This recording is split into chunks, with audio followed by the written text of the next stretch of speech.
The Radical. Fundamental principles of freedom, rational self-interest, and individual rights.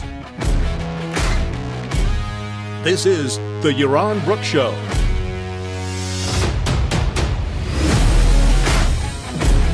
All right, everybody. Welcome to Yaron Brook Show on this Tuesday night. I hope you're having a good start of your week. On the other hand, here in Puerto Rico, we've got sand everywhere. It's like you look up into the sky and there's just this layer of dust and sand. And in spite of all the attempts of the Trump administration to ban immigration from North Africa, from Muslim countries, this is sand from North Africa. It's traveled here from, the Sahara Desert. And it's it's pretty nuts. It's insane. I mean, this is sand that the wind has blown 5,000 miles, and it's massive amounts of it, covering the sun. Everything's white, grayish. It's just kind of strange. It's strange, but it crossed the Atlantic Ocean. This is how Columbus got here. These are the trade winds, and this is the time of year, I think, that he traveled, because the winds blow strong in this direction, and it gets you here. It gets you here quickly. So, in spite of immigration controls, in spite of COVID, in spite of the fact that the airlines are not flying, sand from North Africa is approaching the United States. It is already in the Caribbean, and it's on its way north to the U.S. I think you'll see it in Florida and in probably in parts of, what would it be, Georgia, Alabama, Mississippi, Louisiana, maybe Texas, up the Gulf. It'll go up the Gulf. It should be pretty interesting. But here, it's got this eerie look, and it happens every year. It's never happened, or at least in the last 50 years, it has not been in the quantities, in the amount of sand and dust that we are seeing right now. So, hey, I promised the news roundup, and this is part of the news. You didn't think you'd get a weather report from me, but it's kind of cool.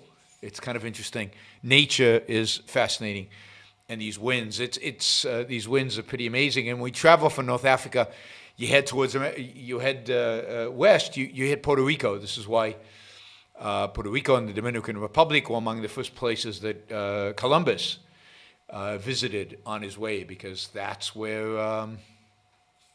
the winds blow you, from the Canary Islands all the way to Puerto Rico. That was those were the trade winds. Those were the winds that they sailed in the early discoverers of America. All right, let's get to real news, right? The juicy stuff. We've got a lot to cover, a lot of stories. We'll see how in depth we get to any one of them. But there's a bunch of them, some important, some less important. But there's just a lot going on. We've been so focused on COVID. We've been so focused on the riots and demonstrations and the police brutality. They really haven't talked about much else in weeks, months. So I thought I'd do a quick roundup of some things. And then, of course, there's always the Super Chat questions. You could ask Super Chat questions related to the topics, but you could also ask random ones, like the one Jason just did. I promise to try to answer them all. So it's in the queue. I'm gonna do some of the news items before I get to the random ones. This one about Terminator 2, but I promise to answer it. All right, let's see. Oh, I did want to tell you before we got to that. We're really doing well on the subscriber stuff. We're at 19,500 and something. We've got less than 500 now to get to 20,000. It's really, really moving ahead nicely, and that's exciting. It's I think in the last 28 days we've got like 950 subscribers at that pace. That would be phenomenal pace. That'll get us to 20,000 in early July, and then from there, quickly onwards. So 100, 1,000 a month is a good pace, and that can be leveraged to much higher than that, so we can ultimately get to the 100,000 and beyond. But it has to be, at some point, it has to have like an inflection point and go exponential. So we're waiting for that to happen. So thank you for all of those who weren't subscribers and who subscribed, but thank you in particular for all of those who are subscribers and posted and encouraged people to subscribe. So thank you, all of you, for making that effort and promoting the show. Keep it up, because we never want to stop. As I've said many, many times, it's not me who will help change the world, who will help change the culture. It is you. It is your effort. It is your sharing. It is your promotion. It is your advocacy out there that starts by liking, sharing, and promoting the show. That is going to change the world. That you have the numbers. I'm just one individual. We have to leverage what I do for much bigger things. I see the video is kind of spotty today. I'm significantly increasing the RAM on this computer this week, so hopefully that will make some differences. I'm not sure if that's, and if that doesn't work, then we'll get a eGPU to run the graphics, so video is better. Let's see. The other part of the subscriber pitch is, of course, thank you to all of you who support the show.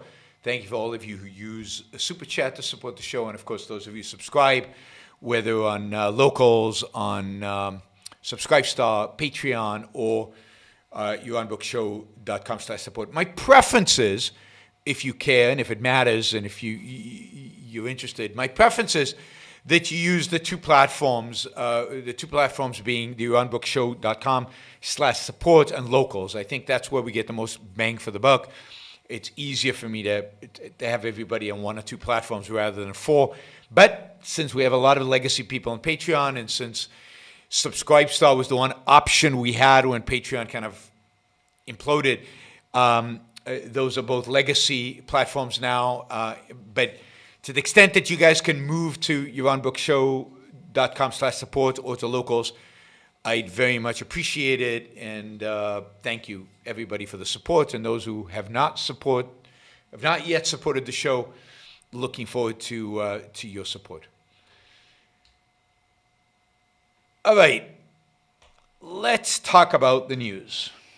One of the big stories last week was the Supreme Court. The Supreme Court had a number of rulings, really two big rulings and some implicit rulings, their unwillingness to take certain cases, that really horrified conservatives. Now, remember, this is a really conservative court. It has a 5-4 majority for conservatives. Roberts is the fifth conservative voice. Now, yes, he often, votes with the more leftist justices. But for many people, this is about as conservative a court as they'd hoped to see. And, two of the nominees are Trump nominees, Kavanaugh and Gorsuch. And people really thought that this would be a court that rules consistently conservative, and it hasn't. And that is pretty shocking to a lot of people. 3 items come to mind.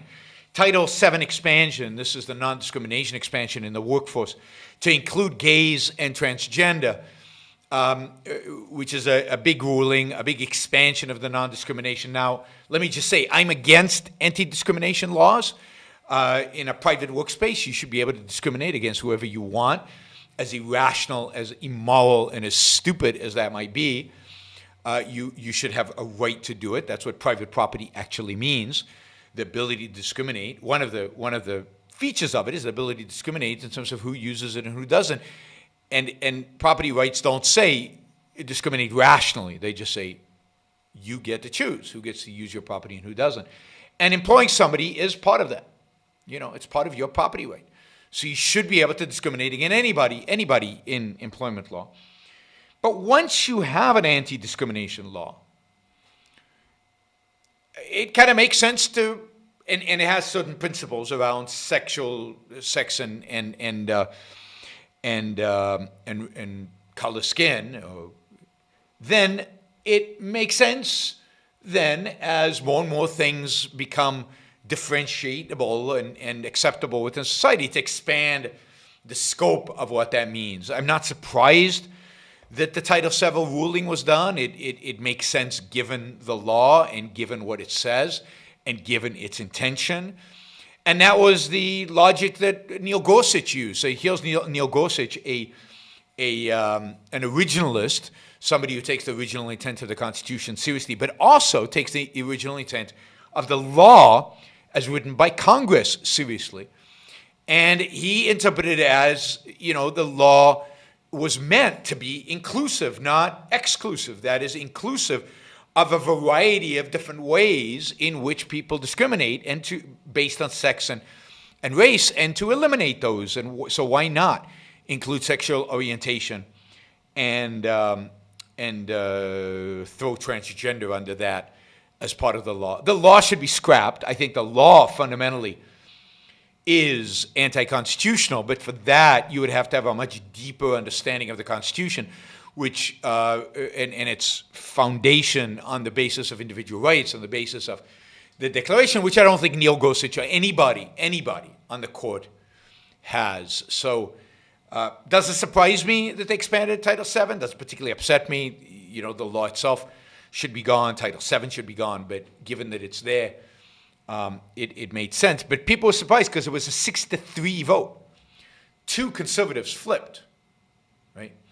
You got both Gorsuch and Roberts siding with the leftist judges, with the left-leaning judges on the ruling, and that surprised a lot of conservatives. And then the DACA. DACA, as you probably know, is children who came to the United States illegally as children, brought over by their parents, have lived basically their entire life in the United States as Americans, but they're here illegally. They have no documentation. Obama used an executive order, which is dubious to begin with, and I'll get in a minute to the whole issue of Congress, but an executive order to basically legalize them, to give them some kind of work status, even if on a temporary basis, and to give them a path to permanent status. Trump has tried, I'd say sometimes half-heartedly, sometimes more fully, to reverse that. He usually uses it as a negotiating tactic with the Democrats, but he has tried to reverse it on a number of occasions. Let me just do something. I'm just going to reset video here, and we'll see if we can make the fluttering go away. Excuse me. Let's see if that works. We'll give it a few seconds. He has basically did away through executive order again, did away with DACA, reversed Obama's executive order. And the court basically ruled that, not that he didn't have the authority to do it, but that he didn't give enough reasons. That is, that if you're going to use an executive order and you're going to repeal, in a sense, what has become established law, you have to give actual reasons for doing that. You can't just arbitrarily do that. At least that is what the majority opinion said, and that was Roberts who wrote that. Again, conservatives flipped out. DACA and repealing DACA is a big part of their anti-immigration legislative or general agenda. And, Judge Roberts, again, flipped on this from what people expected. And generally, this court seems to rule against Trump quite often, which is interesting. I really have no comment on that, but I think he's managed to tick off at least Judge Roberts, if not some of the others, and they voted quite a bit against him. And then another negative, or something that the conservatives have viewed as negative, is that the court has refused to hear a number of challenges to pretty restrictive gun laws in different states or jurisdictions. And the court has just not taken up those cases or sent them back to the appellate courts. So I think a lot of conservatives were disappointed in that they wouldn't get a defining, expansive interpretation of the Second Amendment. So there was a lot of disappointment there. And so generally, I would say conservatives are now disappointed in the court. And if you remember, one of the biggest reasons given to voting for Trump was that he's going to pack the court with conservatives, and conservatives are going to change the court, and that's going to change the country. And there's a lot of disappointment. There's a lot of disappointment among conservatives around this issue. So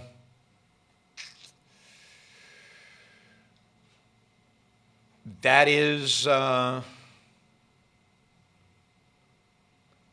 where the court stands, and disappointment. Not for me necessarily.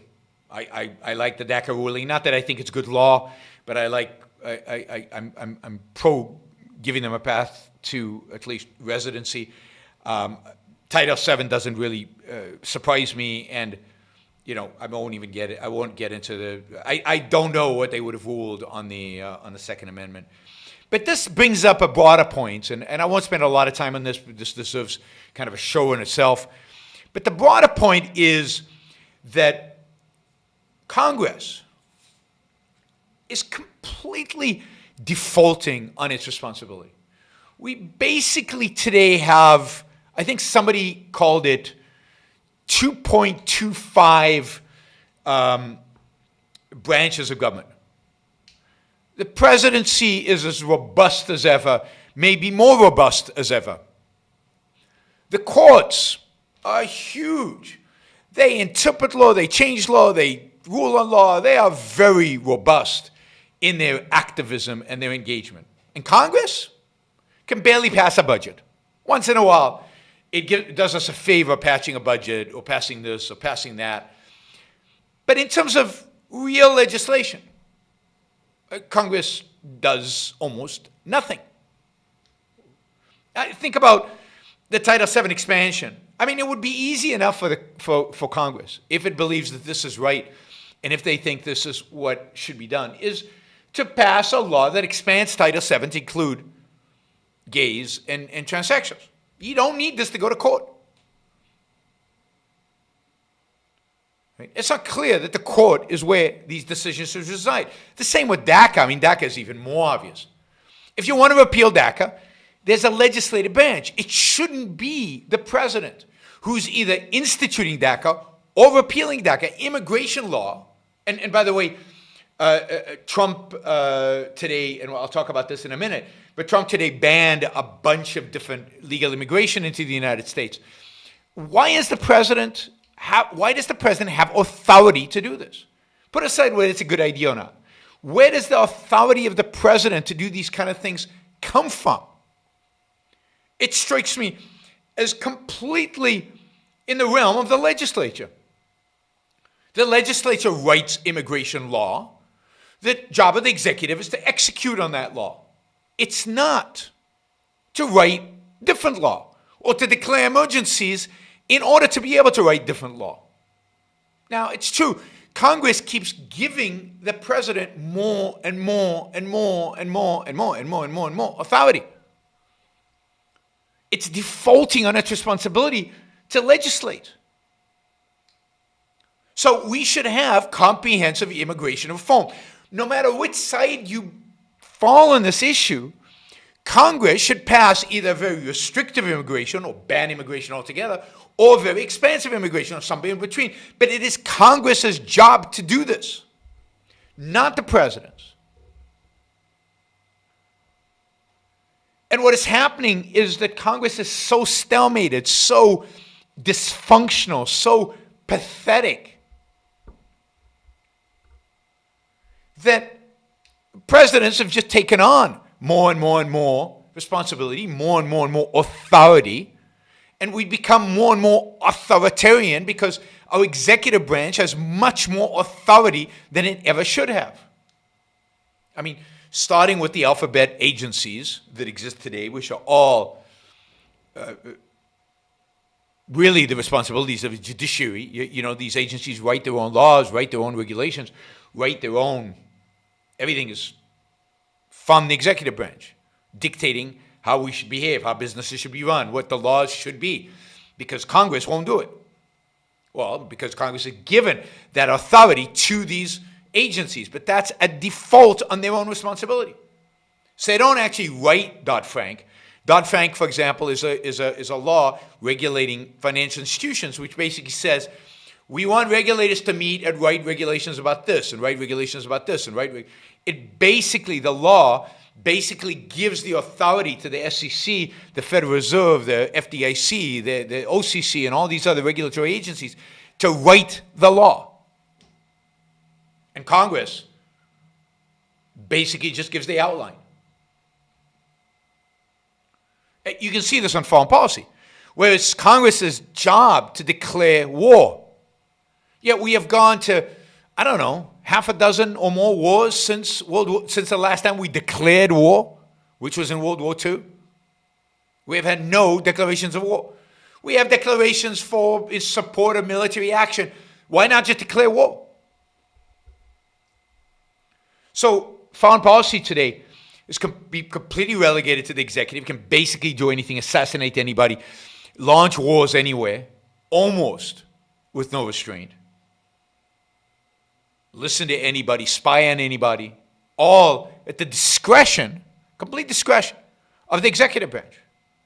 Almost no oversight. Immigration, trade is all the executive. And then on social issues, it's all the courts. We're not going to, actually legislate any of the social issues. We're not going to legislate gay marriage. We're not going to legislate immigration. We're not going to legislate non-discrimination. We're not going to legislate Second Amendment. Why not legislate what our current legislators think the best interpretation of the Second Amendment is, and then challenge that law in court? There is no role anymore for Congress. They completely defaulted. And as I said, not even budgets. They do these temporary budgets. They do this, all these, bits and pieces.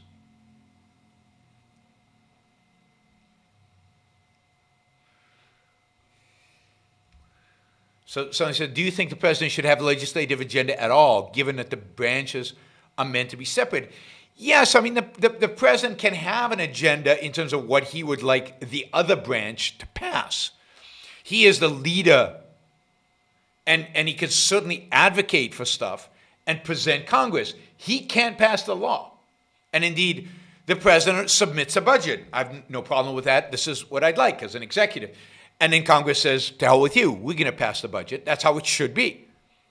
And the president could have a certain agenda, like on immigration. This is how I'd like the laws to be. And Congress's job is to pass them.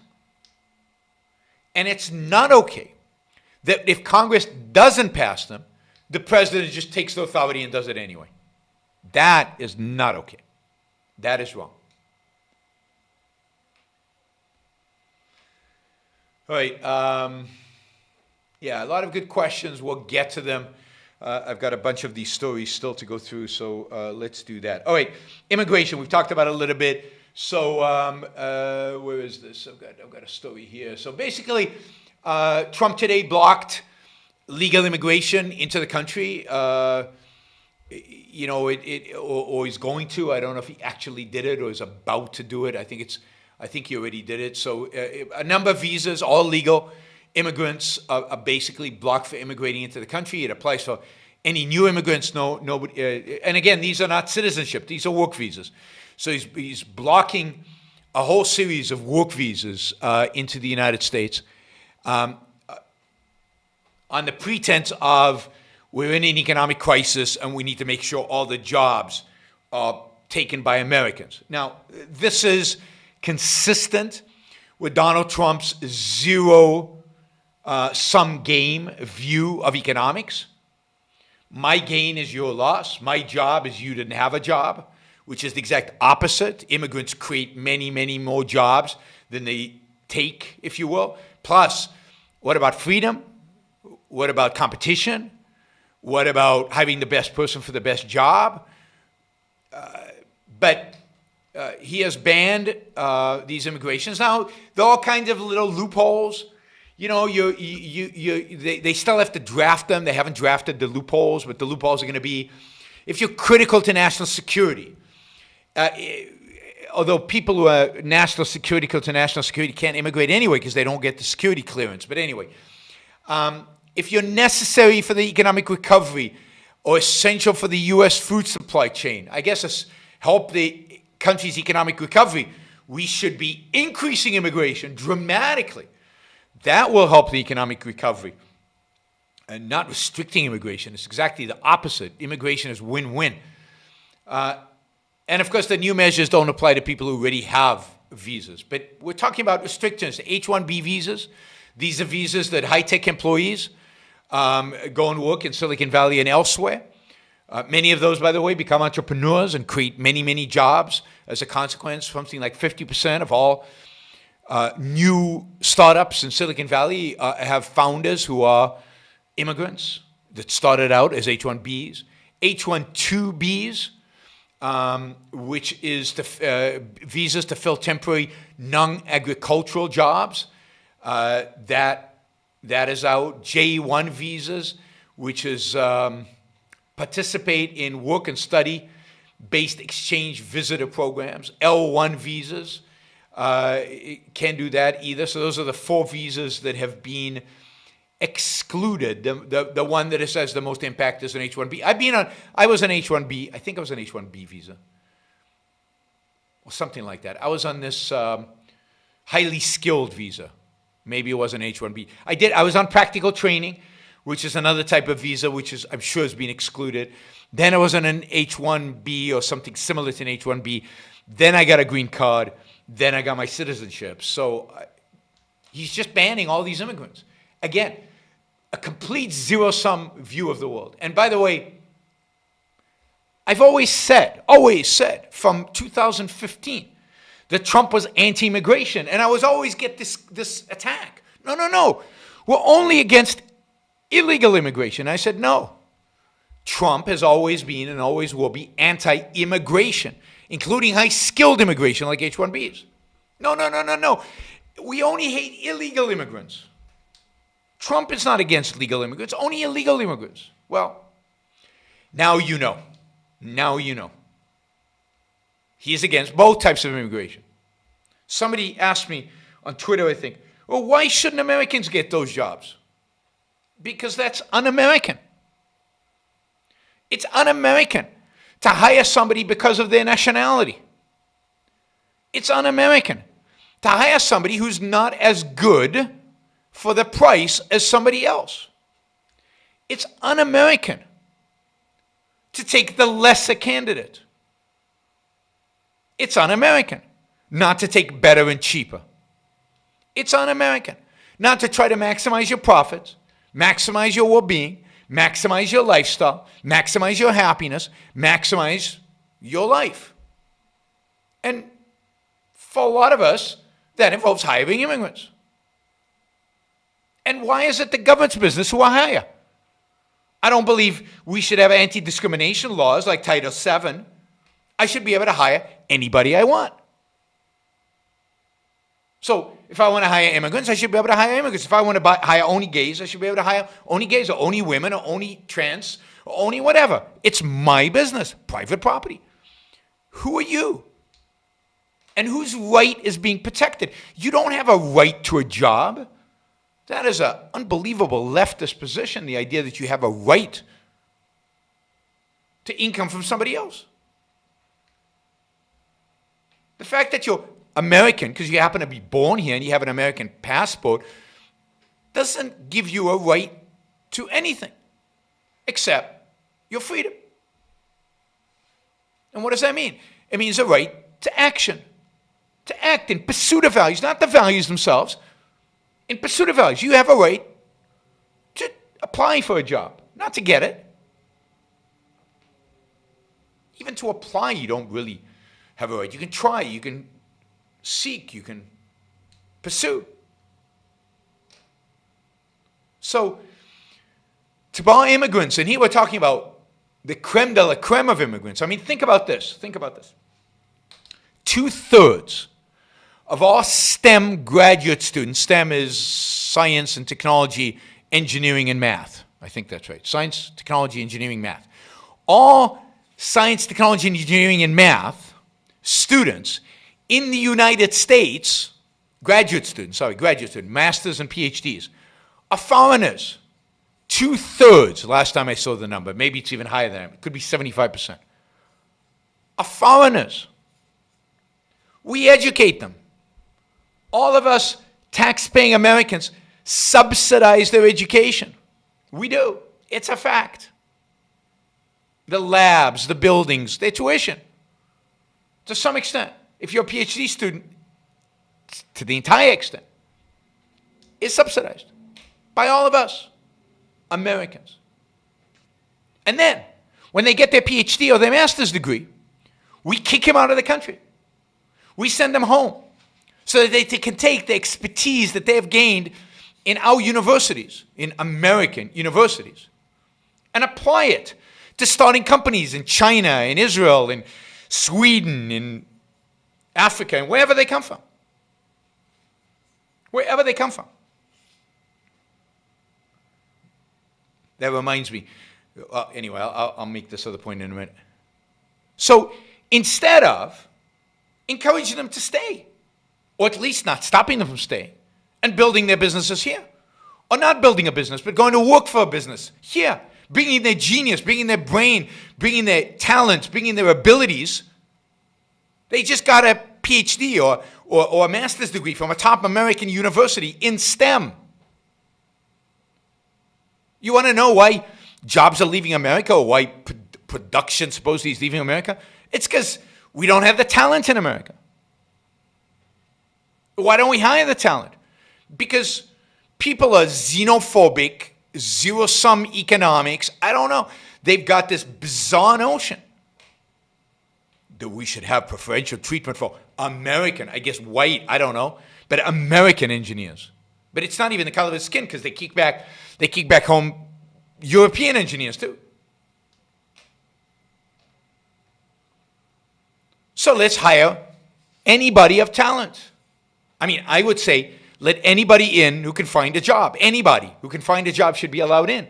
But suddenly, it's just mind-numbing that you don't see that we should let anybody in who can find a good job, a STEM job, and those jobs create jobs. Yes, somebody put our universities in quote. Yes, quote, our universities. They're not our universities, but of course, many of them are public universities in the sense that the government subsidizes them. My taxpayers subsidizing them. And even Harvard and Stanford and those universities get huge grants and research grants and everything from the government. So the STEM work that is happening is work subsidized by us, and then we kick them out. We give them the best training in the world, the best education in the world, and then we send them home. It literally is one of, I won't say the dumbest, but one of the dumbest policies ever, and Donald Trump just doubled up on that. From dumb to dumber. I always said there was a shift in the culture of America when that movie came out and became a hit. Dumb and Dumber. Dumb and Dumber was like, I thought was a low point, but no, it wasn't a low point. It was the beginning of the low point. The low point got a lot lower. A lot lower. So anyway, Trump's anti-immigration agenda is fully revealed, and it's ugly and destructive to this country. Let's see, what else do we want to talk about? Oh, yeah, I did want to mention this. It's just an anecdote that I thought would be interesting, particularly for you, those of you who are IQ freaks, and IQ and race and bell, the bell curves and all that. I wonder if you know what nationality, ethnic group, I don't know how you want to define it, has the highest educational standards in the United States. That is, which group in the United States gets the most master's and PhD degrees? and undergraduate degrees, I think. It just goes to college and gets high degrees. Which group in the United States, based on nationality, gets high? So somebody said Ashkenazi Jews. Yeah, Jews have pretty high education rates. But no, this group has higher education rate than Ashkenazi Jews. And by the way, I'm offended by the whole Ashkenazi Jewish versus Sephardi Jews is complete BS. Asians, people say Asians, it's Chinese. No, not Asians. It's not Jews, Ashkenazi or Sephardi. Yes. my man Skylar knows his stuff. Nigerian immigrants to the United States have the highest educational achievement in the United States. Not Indians, not Asians, not Chinese, not Jews. Nigerians. More masters, more PhDs, more bachelor's degrees. You can look it up, Google it. There was a story in the Houston Chronicle based on research that was done. That's why I saw it. Yeah, somebody's already said, what's the source? Yaron's lying again. He's making stuff up. Or better, it's fake news because it doesn't match my priors. Black people can't be well educated. That can't make sense. No, it's not based on affirmative action. It's Nigerians. You know the guy, there's a movie about this, the guy who discovered the whole idea of concussions in football. That there was a connection and there was real brain damage and really lobbied the NFL and had the rules changed. And all of that started with one doctor. And that doctor was a Nigerian. He was a Nigerian doctor in the United States. He didn't know anything about football. He'd grown up in Nigeria. So let me call BS to bell curves. BS to IQ-based group, whatever you want to call it. So, yeah. And one of the best immigrant groups that comes into this country in terms of economic performance are blacks from either Africa or the Caribbean. They do very well. So the problem with blacks in America is cultural, institutional, leadership, philosophical, ideological. It has nothing to do with the color of their skin.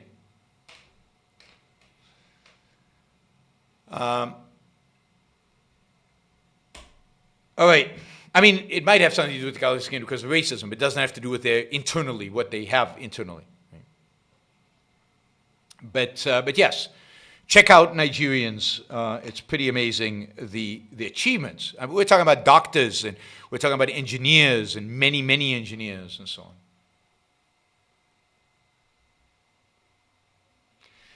on. Let's see. That was the anecdote. Okay, here's one just on racism, and then we'll do another bigger topic. This is a quick one. Let me find the story. Yeah.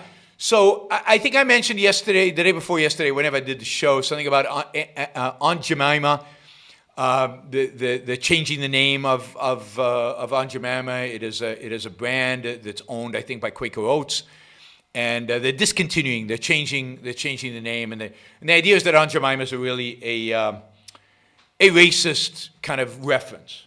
It's a reference to a stereotype during a racist era in American history of a black woman, right? And immediately on Twitter came out these stories about, wait a minute, no. This isn't, some of you on the chat have read this and believed it. This isn't racist. I mean, Aunt Jemima was the successful entrepreneur, they say. It's a woman named Nancy Green, and Nancy Green, I'm reading from one of these tweets, or one of these posts, I guess this is Facebook. Nancy Green was a freed slave. She took her talent and created cooking brand. Aunt Jemima Milling Company bought her likeness almost 100 years ago. It's currently owned by Quaker. She passed away in 1923 as one of America's first black millionaires. Her career allowed Green the financial freedom to become an activist engaged in anti-poverty programs. She was one of the first African-American missionary workers. She used her stature as a spokesman to become a leading advocate against poverty and in favor of equal rights. And a number of people wrote this up, and there's something in Wikipedia.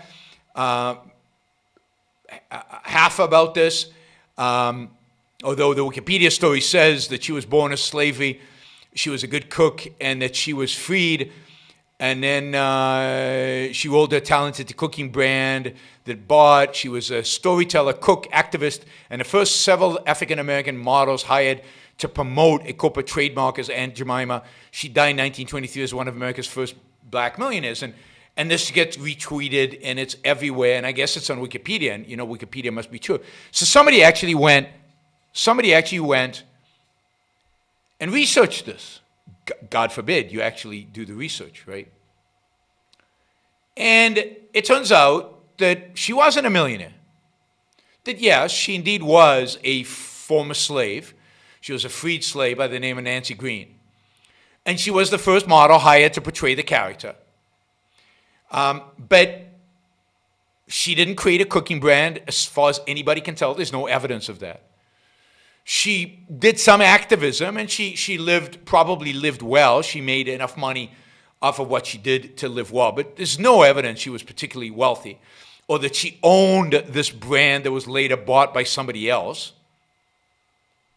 She was not a partner in this brand. Indeed, the Aunt Jemima brand was started by Chris Rutt and Charles Underwood. And they named their new pancake flour after a minstrel show song, titled Old Aunt Jemima. Green, the model, was hired after Rutt and Underwood sold the company to R.T. Davis.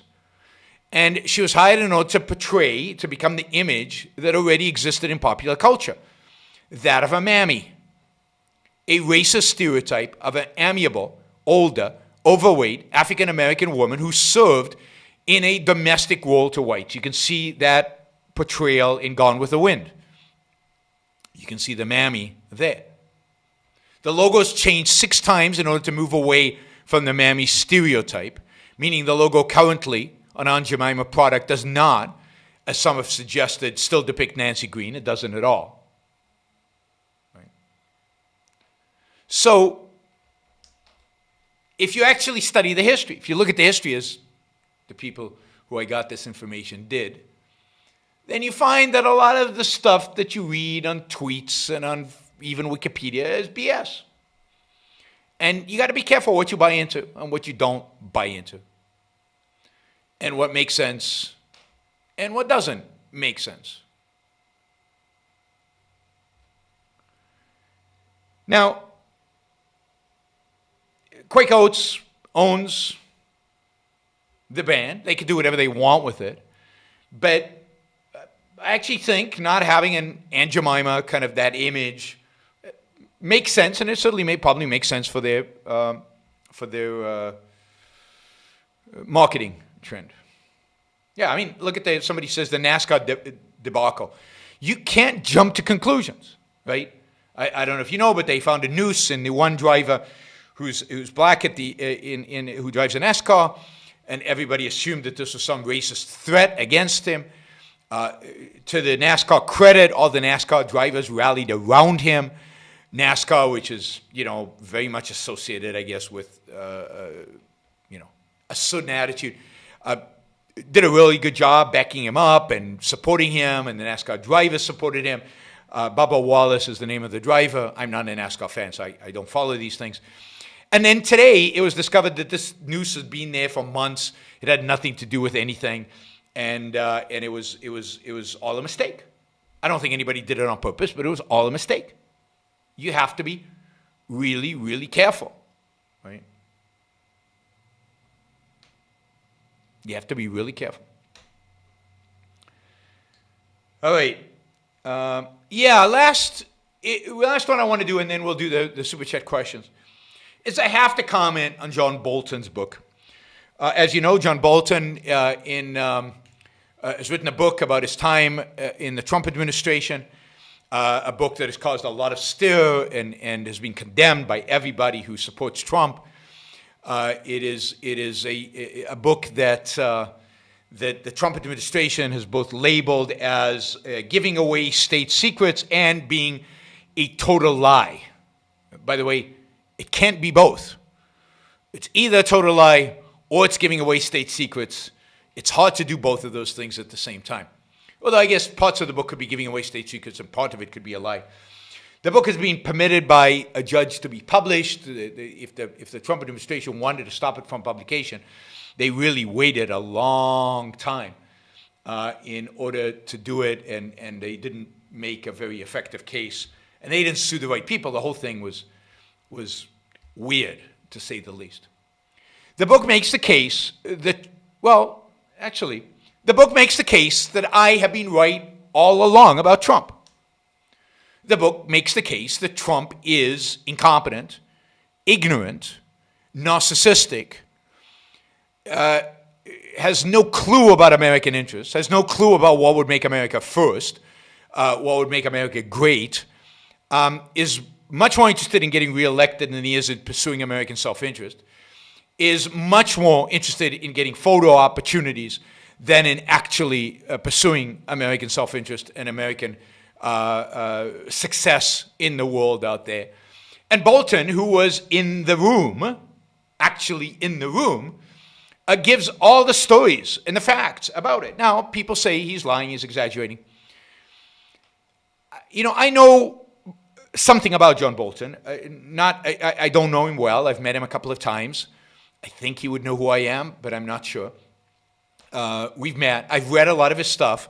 I basically started following John Bolton after 9/11, and then when he became our ambassador in the UN, and then it follows his career since then.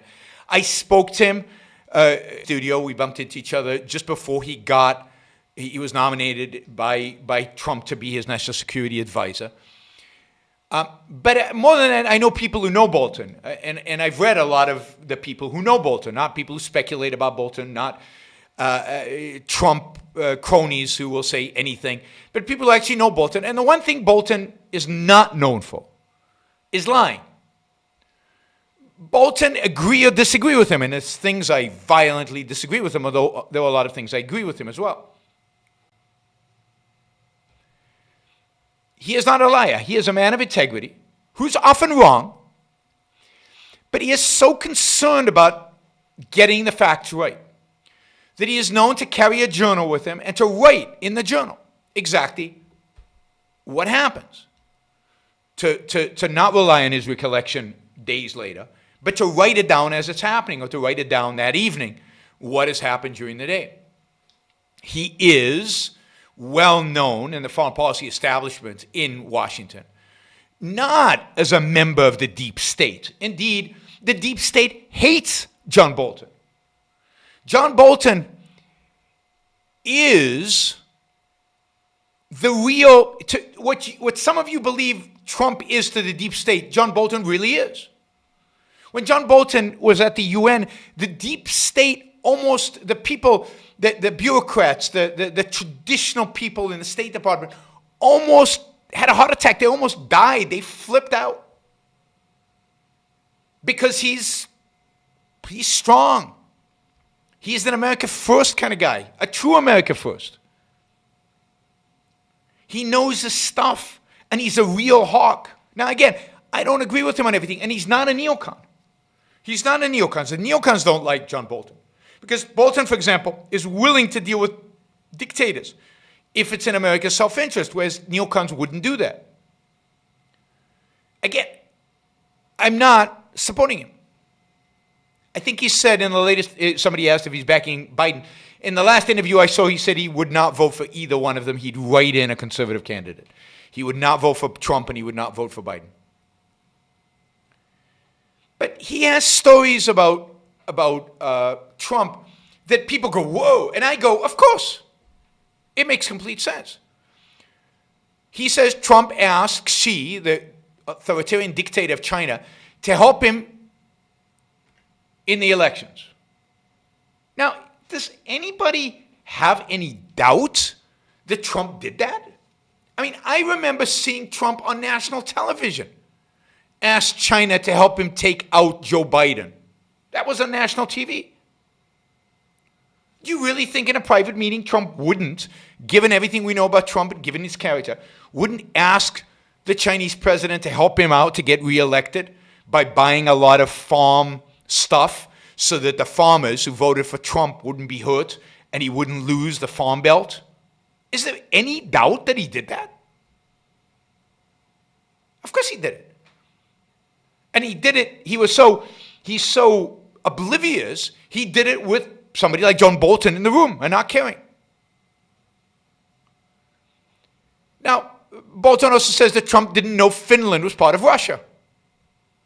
Yeah. That surprises anybody? He knows almost nothing about geography. He also supposedly didn't know that the United Kingdom was a nuclear power. I think Biden would know a lot more than Trump is. Biden is a goofball, but he's knowledgeable. I won't say smart, because I don't know and I don't think he is. But he's knowledgeable. I disagree with him on ideas. But he certainly knows his geography. He's been around long enough. Yeah, Biden is 100 times more informed, a million times more informed than Trump is on these kind of issues. By the way, I'm sure, Jonah Goldberg, who writes about this, says, he's sure Trump got the idea that Finland was part of Russia from Putin, another dictator that John Bolton just is horrified by how Trump grovels over and is supportive of. He didn't know what the TPP was, the Trans-Pacific Partnership, when he spoke out against it, but he didn't know what it was. He thought in 2018 that relations with Russia had never been worse. Remember the Soviet Union? Remember the Cold War? He said in 2016, well, anyway, so these are some examples. I mean, it just goes on and on of examples that Trump is as bad as I've always thought he was. And think about it this way, for you who still hold on to the idea that Trump is the Messiah. His former national security advisor, Bolton, his Secretary of Defense, Mathis, his Chief of Staff, Kelly, who used to be the Department of Homeland Security, who Trump loved because he was very tough on the border, his former Chief of Staff, Kelly, and his former Secretary of State, the former very, very successful CEO of Exxon, whose name escapes me right now.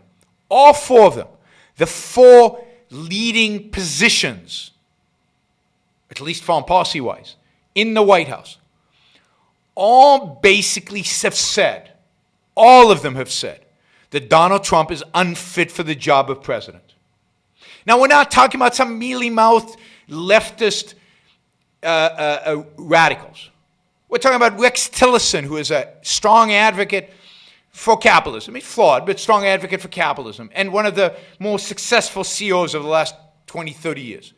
We're talking about John Kelly, a military officer of high distinction. We're talking about General Mathis, who's hugely regarded in the military. I don't regard him as that big of a deal, but hugely regarded, and as a tough guy. Mad Dog Mathis. And we're talking about John Bolton, an America First hawk. All of them think, all of them intelligent, all of them, really smart, that Donald Trump is unfit for the job he holds, even though they took a position there. They were all bought into the idea of getting rid of the swamp. They all bought into it. None of them, not one of them, could be said to be part of the deep state. He's not a loose cannon. He, in the words of Rex Tillerson, Donald Trump is a moron. He knows nothing. He believes in nothing. He holds no ideas. He will use anybody to achieve his narcissistic goals. He cares nothing for the interests of America or the interests of the American people. Bolton is not deep state. He is hated by the deep state. The deep state hates Bolton. Nobody in the foreign policy establishment hates anybody more than they hate John Bolton. You guys know, I've followed the foreign policy establishment in Washington, D.C. since 9/11 very closely. And John Bolton is despised and hated. Just go find articles and comments that people made about him when he was UN ambassador. Bolton, I mean, yes, the Trump acolytes want to call him deep state now. But that's ridiculous. Bolton is peak military-industrial complex. What are you talking about? You have no evidence of that. You have no proof of that. You have nothing. Bolton doesn't have a private island somewhere funded by the military-industrial complex because they've been paying him a gazillion.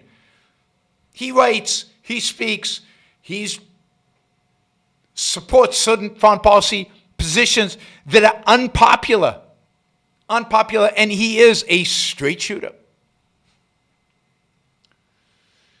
So I don't know. I don't know what people are holding on to, what people are relying on in their support for Trump. It's basically been case after case, and then how anybody still supports Trump after his just abysmal performance in the coronavirus, and then his pathetic performance with the demonstrations and riots. How anybody is still supportive of this man is beyond me. I understand that you might support him because the opposition is worse. But to be positive about Donald Trump, after all this, is just... And you should read Bolton's book. You should read Bolton's book. I intend to, when I have a chance, read it or at least skim it. But all Bolton's book is doing is confirming exactly what I have been telling you for 4+ years. There's nothing that Bolton book has revealed that I have not already told you in principle over the last 4 years. All right. That is my news briefing, news update for all of you. Let's do some super chat questions. Conservatives think by banning immigrants, companies will pay more to workers, consumers pay a little more, and all is well. Why doesn't that work out? Because it's not about paying more to workers. It's about productivity. It's about increasing productivity. If you can hire somebody who's better than your existing workers, therefore is more productive, therefore is more efficient, then everybody is better off. The company makes more profit, invests in future products more. Now you compound this. Now the little bit in a given particular moment is not a big deal. But when you compound it over 10, 20, 30, 40 years, it is the difference between living in Mexico and living in the United States. It is the difference between being the richest country in the world and being a second-rate country when it comes to wealth. Maybe not Mexico, maybe some other country that's a little better than Mexico, richer than Mexico, but not the United States. And by what right do you ban immigrants? And by what rights? Conservatives are supposed to be concerned with the Declaration of Independence, with the idea of individual rights, and maybe even with the Constitution. By what right do you ban immigrants? To protect whom? Why? Why should I pay a little bit more? Why? I don't want to pay a little bit more. But you are forcing me. You're using coercion on me.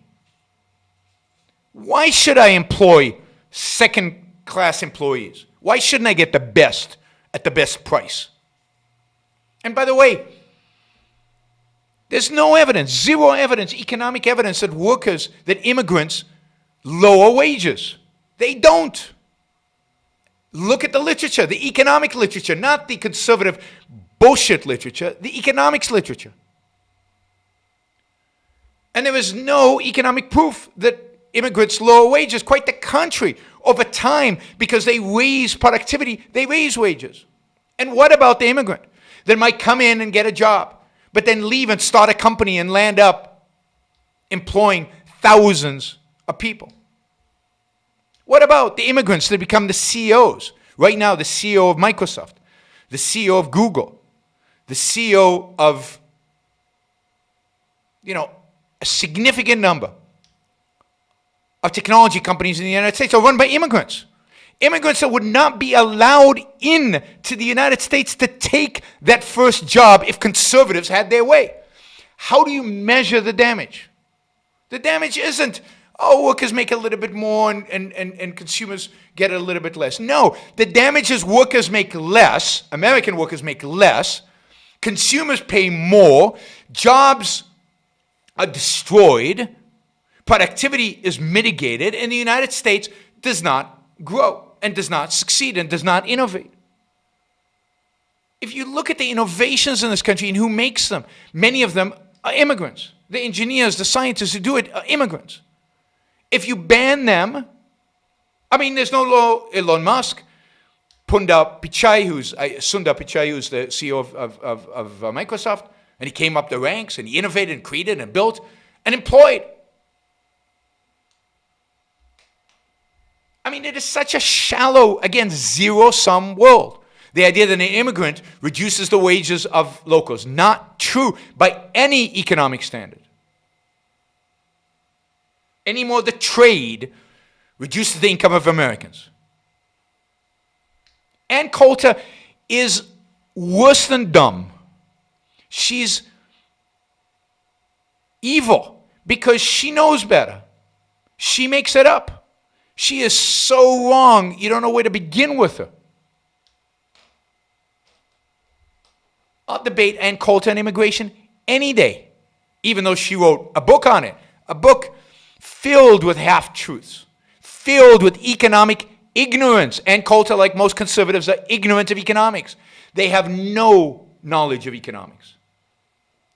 I can't find people who have those kind of ideas attractive. That would be like telling me AOC is attractive. You can't separate attractiveness from what's inside their head. So conservatives are wrong, not just a little bit. They're thoroughly, systematically, and purposefully, because their agenda is not economic. Their agenda is to keep out people who are different than us. Their agenda is cultural. Because they actually know economics better than that. And just read economics in one lesson.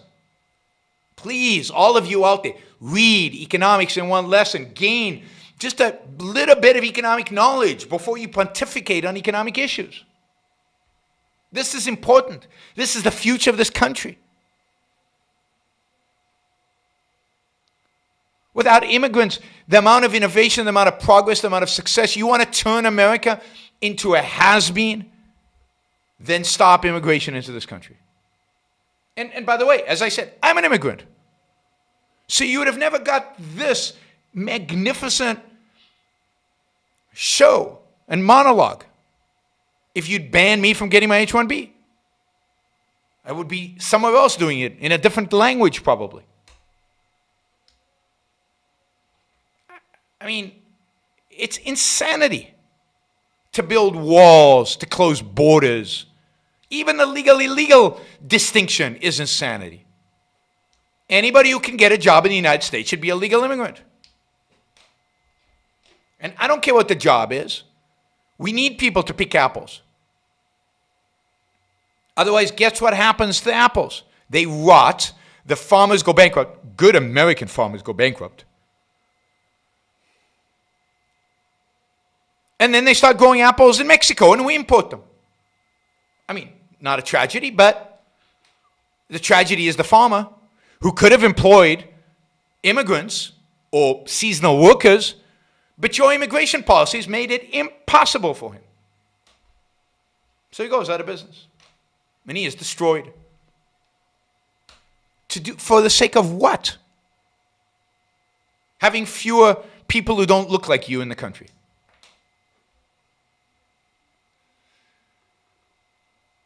How does traveling change across the globe for black people? How does access to capital improve for blacks? What are the long-term bad consequences for black people across the world because of BLM? I mean, the long-term consequences are primarily in the Western world. I think people in Africa don't take BLM, and it doesn't affect them. I think there are all kinds of negative consequences of BLM. First, It's too many blacks view themselves as victims and then don't then do the necessary things to make their lives better. Don't take the advantage of the opportunities that they have in life. Because they are perceived as victims, they are told that they need to wait until somebody helps them out, which is the exact opposite message you should be communicating to the black community and in black culture. Of course, if BLM wins and we get a rabid, leftist, crazy, nutty, postmodern, Marxist world, then we all suffer. We all become poor. But look, I don't think anybody should discriminate against somebody black because of BLM. If I'm a venture capitalist and somebody walks into my office asking for money, I don't care about the color of their skin. I only care about whether their idea is good or not and whether they have the character to execute on it.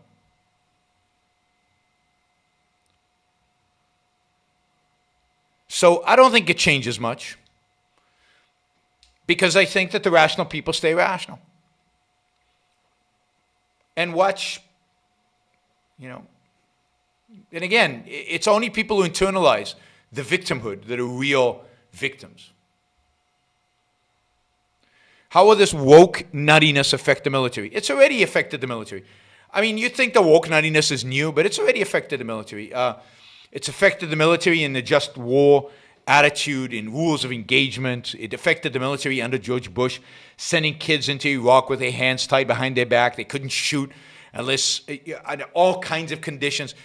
Hundreds of kids died for no reason because of altruistic culture. Woke is just the latest version of it. It's affected it by,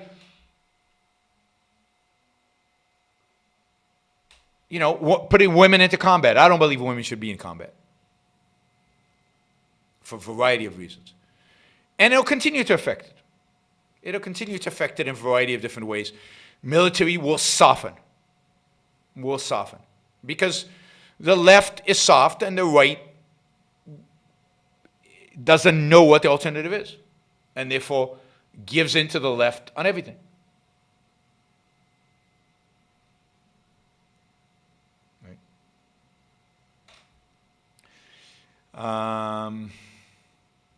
Okay, let's take it from the top. Why do you think Terminator 2 is one of the greatest movies ever made? I don't think I've said that. Also, when do you get to 20,000 subscribers? Could you do a Hitchhiking Stories podcast? No, I don't think anybody's really interested in my hitchhiking stories. There are probably 5 people online who are interested in hitchhiking stories. Nobody else. But Terminator 2 is a very good movie. And why is it a good movie? It's a good movie because it has a deeply philosophical theme that is well integrated throughout the movie. And the philosophical theme has to do with free will. The movie is basically a story about free will. It's about choices. It's about the fact that human beings can control their destiny. In spite of the odds, in spite of what's going on in the world, in spite of the latest version of a Terminator,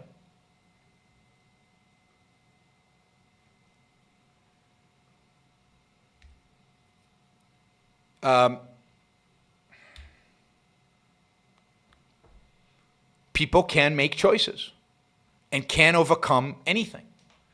And that's what the movie is about. At several points in the movie, and I haven't seen the movie recently enough to give you the exact time spot. Several points in the movie, the heroine stops and says, okay, we need to make a choice. We need to decide, implicit in what she says is we need to decide, are we in control of our fate or is this destined? Because remember, Terminator 2 is a time travel story. Time travel can be very deterministic. I mean, it's impossible. But most time travel stories are kind of deterministic. Terminator 2 breaks on that. It clearly asserts, with no questions, and integrates this, that the future can be changed. The future can be changed. And it does it in a dramatic, exciting, powerful, suspenseful, well-crafted way. I mean, it is good filmmaking. You're in the edge of your seat, particularly first time you see it, but even later. It's got interesting, somewhat interesting characters. They're two-dimensional because it's an action movie, so they can't get too deep. And it's got this interesting play with what is machine and what is man. and what characterizes a machine and what characterizes man, and can a machine have values, and it's interesting. So I really like the movie. I think it's very, very well made. It's well produced. Terminator 1 and Terminator 2 are two of the best science fiction movies ever made. After that, they're a disaster, the Terminator movies. What make you think Shapiro is interested in politics? I think he's talked about it. Would he run for Senate in California? I don't know. You'd have to ask him. What are his choices in such a left-leaning state? I don't know.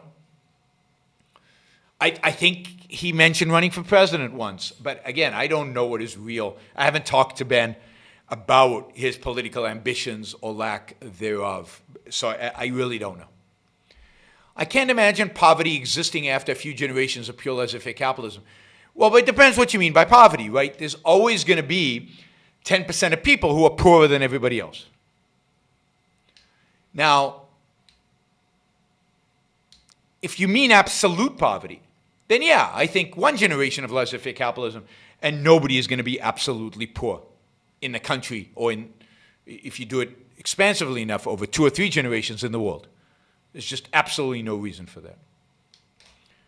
All right, somebody's mentioned his great sci-fi movie, Aliens and Alien. And I have a strong preference between the two. The two, both are very well-made movies.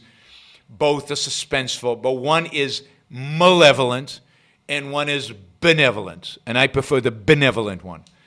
And they're made by 2 very different directors. One who tends to make malevolent movies and one who takes benevolent movies. So the best of those is Aliens, the second, the sequel, which was made by the same man who made Terminator 2 and Terminator 1 and another one. And it has a benevolent ending. I mean, the Sigourney Weaver character wins and saves the girl, and there is hope for humanity. And she does it by using her mind. Her mind. Yes, I mean, he went off the cliff once he went to do Titanic. So was a great director. And then Titanic and everything post-Titanic are awful, horrible movies. Titanic is a terrible movie, but everything after Titanic is even worse.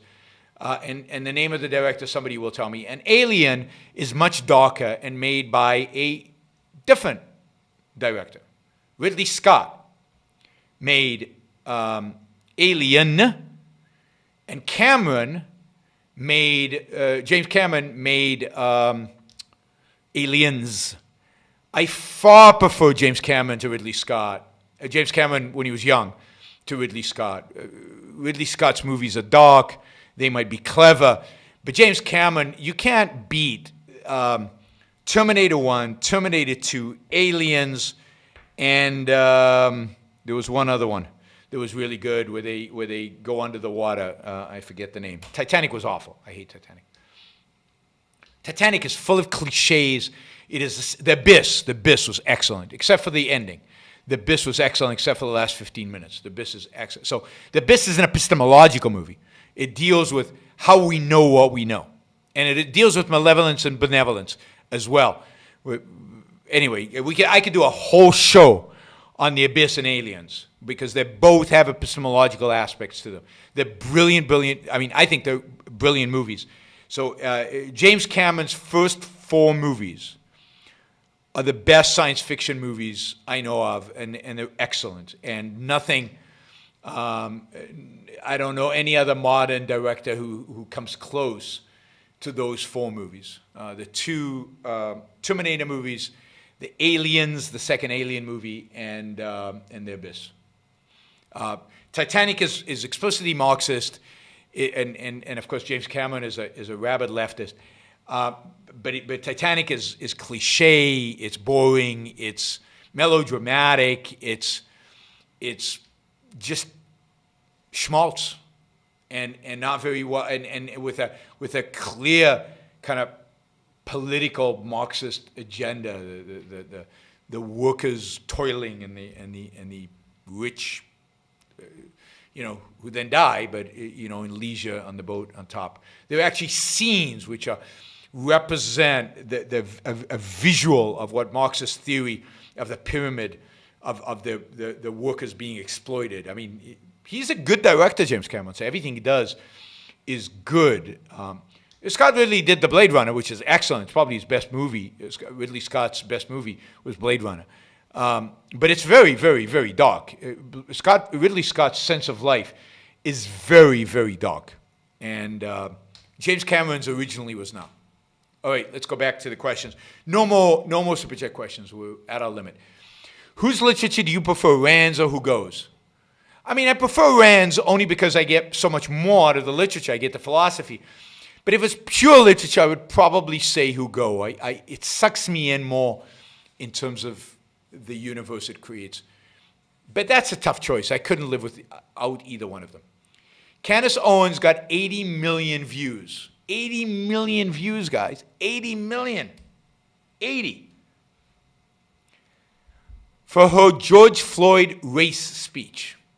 I know you don't like her collectivism mysticism, true. But she said Walter Williams, Thomas Sowell have influenced her. They have. And they're very mixed. You know, Walter Williams, Thomas Sowell are mixed. They're mixed about race. They're mixed even in economics, although Walter Williams is a good economist, but he's very mixed on politics. He's very mixed on race. So I don't know. Look, Candace Owens is a very, very, very articulate woman. She is very smart. She's very charismatic.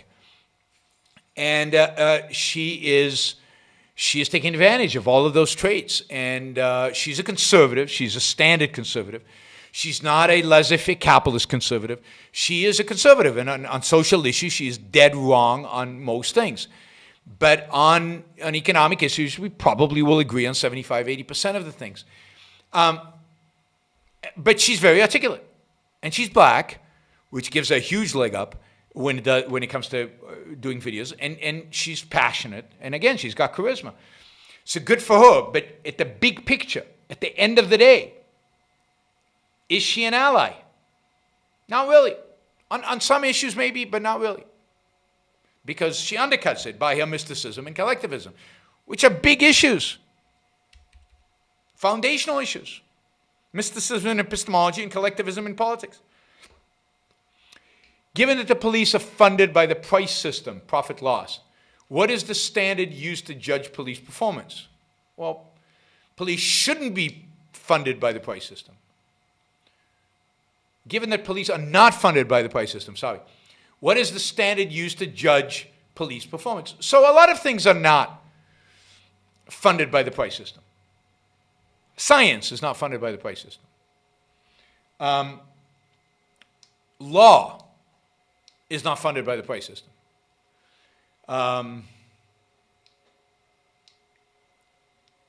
Art, the quality of art, not its marketability, but the quality of a great masterpiece is not funded by the price system. You could buy great masterpieces very cheaply early on, and then it turns out they're worth hundreds of millions of dollars. But you can buy them because they're not recognized yet as great masterpieces. But you can be ahead of your time. And it's not the price system.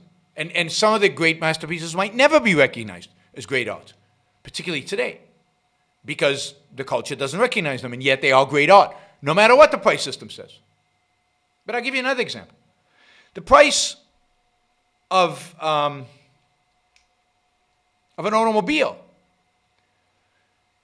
is higher than the price of Atlas Shrugged. In it, Atlas Shrugged is in many ways much more valuable than an automobile. So the price system is not a judge of performance, an objective judge of performance. It's objective judge of performance in one particular realm, economics. Police is not part of economics. Police is judged in a different realm. Just like the quality of a movie is not judged by how much money it brings in. A lot of crappy movies, really shitty movies, bring in a lot of money. But that doesn't say what its quality is. To estimate its quality, core movie, you need to be an expert. To evaluate whether police is doing a good job, you need an expert. The experts should be judges. They should be experts in legal theory and legal application. They should be experts in have the police fulfill their responsibility of securing rights or not. That's it. So it needs people with expertise in law enforcement and judge and in law to be able to assess whether a police force has done a good job or not in securing rights, not in securing profits, in securing rights. Not everything's about profit. You never thought I'd say that, but I do. Not everything's about money. You don't evaluate your partner's sexual performance based on whether it brought a profit or not. You don't evaluate a marriage based on whether it was profitable or not. Not everything we do in life is evaluated by the standard of economics. The standard of economics applies to economic transactions. Policing is not an economic transaction. Any transaction that involves force, coercion, is not an economic transaction. It's a law enforcement transaction or a violent transaction. It's not an economic transaction. The problem with libertarians is they think economics is everything. Everything is explained in economics. Only thing that matters is economics. And therefore, there are no boundaries. There's no outside of economics. When I say violence, force, police is not part of economics. The rules of economics don't apply to them. You don't use economics to evaluate it. It's not economics. It's something else. Why does everything have to be economics? Life is much richer than just one field. How can we deal with intentionally blurring of the lines between public and private property, and how to define those boundaries in a largely crony society? How to bring about standards in distortion-fueled environment? Very hard. Very, very hard. The more distortions, the more perversions, the more difficult it is to delineate between what is private and what is public. And it's hard. And I think that the principle needs to be that we treat all property as private property, and we work hard to privatize whatever is not already private. We work hard to privatize whatever is not already private. We reject public-private partnerships. We reject anything public-private. We advocate against them under all circumstances. It's not an improvement over publicly only, because when it's public only, it's clearer. When it's private only, it's clearer than when you start mushing them together. The way to go from public to private is not through public-private partnership. It's by moving all the way. So the only way to do it is to advocate for private property. Why not women in combat? It's hard. Because I think there's a real psychological resistance from men to treat women equally in a context in which life is endangered. I think the masculine is always going to try to protect the feminine.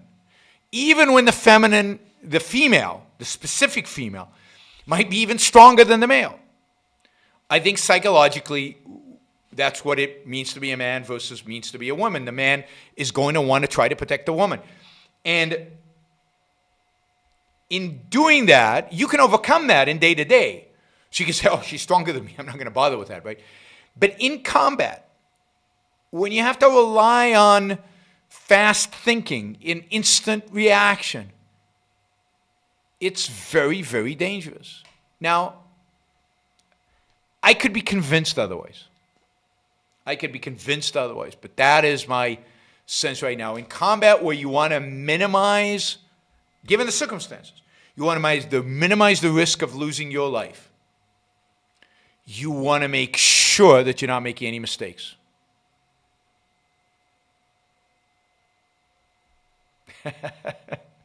Jack says, so we should have only gay men and women in the military. I mean, maybe, I don't know, maybe I'm in over my head now. Now I'm in over my head. There are not enough of them, right? I don't think it's gay or not gay. I don't think it's a sexual attraction. I think it's something about being a male and something about being a female. And I think individuals can be different. But then you would have to be able to evaluate them, and you have to be able to do a psychological evaluation of that particular individual. So I wouldn't make it, I guess, a rule. I would say that it would be very difficult to assess whether a woman can be and whether the men would treat her right in that context. Right? But it's a topic where I recognize the fact that I'm not very, I mean, a lot of women, I met my wife in the military, by the way.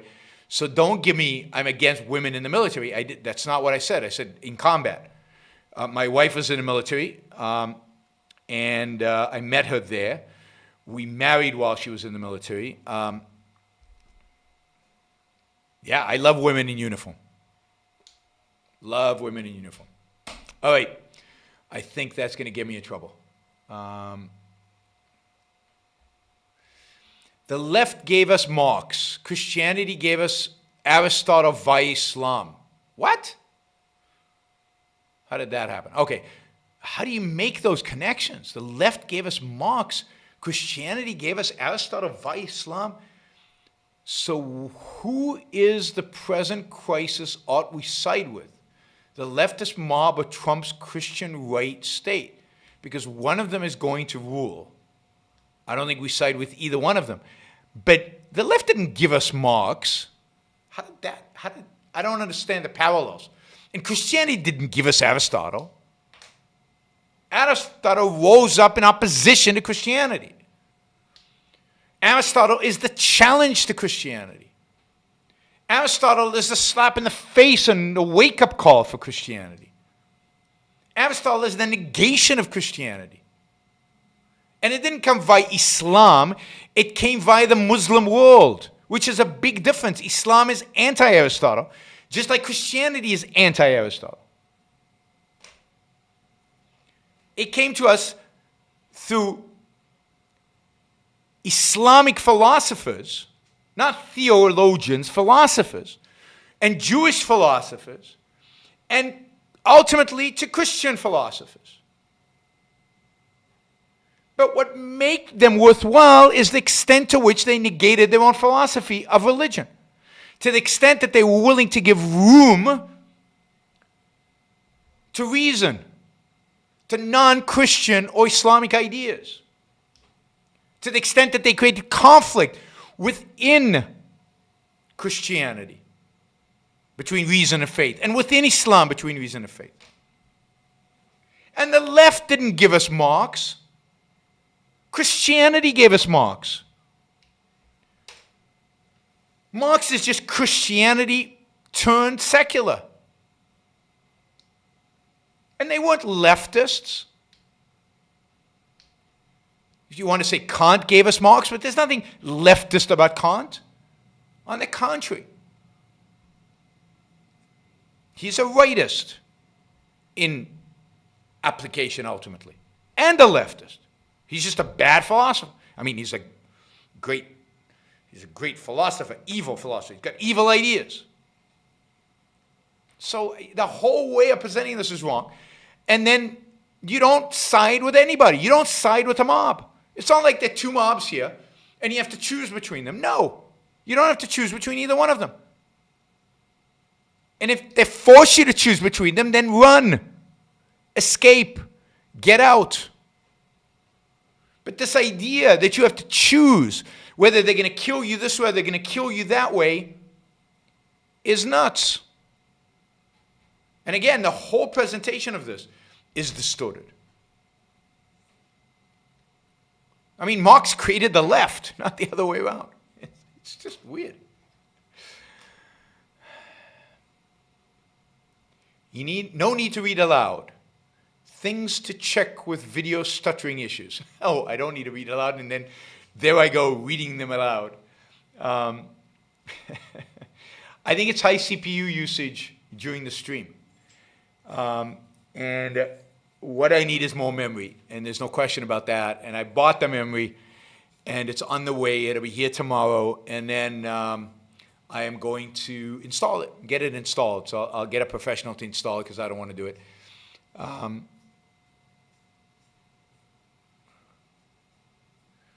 Yeah, I don't think the lighting is too low. I've got plenty of lighting in the room. No, I think the stuttering is you're right. I think it's the CPU. It's once in a while the screen also goes black. It's like there's no video. And again, I think it's a CPU. I think it's an issue of memory. And it's got 16 gig. I just bought 64 gig. So with 64 gig, there'll be no excuses. This should really hum along. And if it doesn't at that point, I'll have to think about a graphics card, a eGPU, that might help. But right now, did you try pouring milk on your router you're on? What? All right, guys. Thank you. This has been fun. I'll be back tomorrow or Thursday. We'll see. Also depends on when I can get the RAM installed.